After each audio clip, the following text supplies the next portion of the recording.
এ দই যে সে দই নয়, এটা হলো ভালো মানুষের দই। নেই কোনো জাঁকজমকপূর্ণ দোকান, নেই সাইনবোর্ডও, তবুও দেশ জুড়ে সুখ্যাতি ছড়িয়ে পড়েছে এই দইয়ের। নওগাঁর বদলগাছি উপজেলার পারসমবাড়ি বাজারে সাধারণ এক পলিথিনের ছাউনির নিচেই সাজানো থাকে হাড়ি ভর্তি এই অনন্য স্বাদের দই।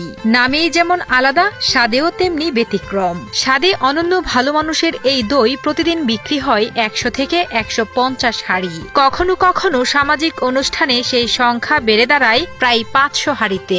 এটাই ভালো মানুষের দই। আমাদের দইয়ের চাহিদা আছে, অনেক চাহিদা। অনেক দূর দূরান্ত থেকে লোকজন আসে আমাদের দই ঢাকা তো যায়। 100-150 পিস করে দই তৈরি হয়। অনুষ্ঠান লাগলে আরো বেশি, ঈদ বাজার লাগলে আরো 200-300-400 পিস করে দই বেচা কিনা হয়। নওগাঁর বদলগাছি উপজেলার বাসিন্দা মজিবুর রহমান প্রায় 40 বছর ধরে দই বাড়িতে তৈরি করে বিক্রি করে আসছিলেন পারসমবাড়ি বাজারে। গ্রাম থেকে গরুর দুধ সংগ্রহ করে বাড়িতে নিয়ে এসে পরম যত্নে দই তৈরি করে পারসমবাড়ি বাজার সহ বিভিন্ন এলাকার বাজারে বিক্রি করতেন। সহজ সরল স্বভাব আর হাস্যোজ্জ্বল আচরণের হওয়ায় এলাকার মানুষ তাকে চিনতেন ভালো মানুষ হিসেবে। তার হাতের জাদু আর ভালো ব্যবহারের কারণে তার দইয়ের নাম হয় ভালো মানুষের দই।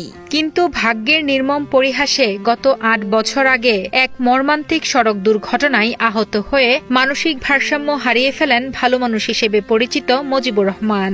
এরপর কিছু সময়ের জন্য ভালো মানুষের দই তৈরি বন্ধ হয়ে যায়। তবে মানুষের ভালোবাসা আর এই দইয়ের প্রতি চাহিদা থেকেই এই দায়িত্ব কাঁধে তুলে নেন ভালো মানুষের পুত্রবধূ শিমলা খাতুন। 2 যুগ আগে থেকে দইয়ের ব্যবসা শুরু করে, গ্রাম থেকে দুধগুলো উঠাতো। এই মানুষ সর্বস্তরের মানুষ, যেখানে মানুষ দেখতো সেখানে এই যাকে আমরা ভালো মানুষ নামে চিনি, ওরূপে মজিবুর রহমান ভালো মানুষ।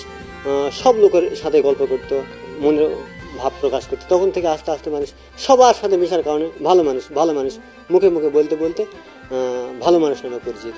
মজিবুর রহমানের পুত্রবধূ শিমলা খাতুন স্বামীর সহযোগিতায় আবারও শুরু করেছেন এই ঐতিহ্যবাহী দইয়ের কাজ। তবে মজিবুর রহমান এখন আর দোকানে বসতে না পারলেও তার নামেই পরিচিত এই দোকান। মানুষের ভালোবাসা আর চাহিদায় ভালো মানুষের দই আজ নওগাঁ ছাড়িয়ে পড়েছে দেশের নানা প্রান্তে। ভালো মানুষ আমার শ্বশুর ভালো মানুষ ব্যবসা প্রতিষ্ঠানটা চালাতো।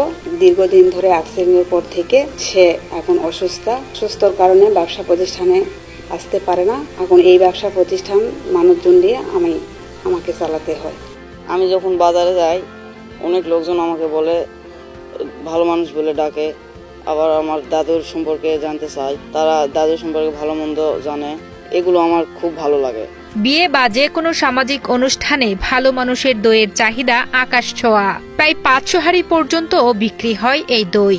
ভালো মানুষের দই এখন শুধু একটি খাবার নয়, এটি একটি আবেগ, এক ঐতিহ্য আর একটি পরিবারের ঘুরে দাঁড়ানোর গল্প।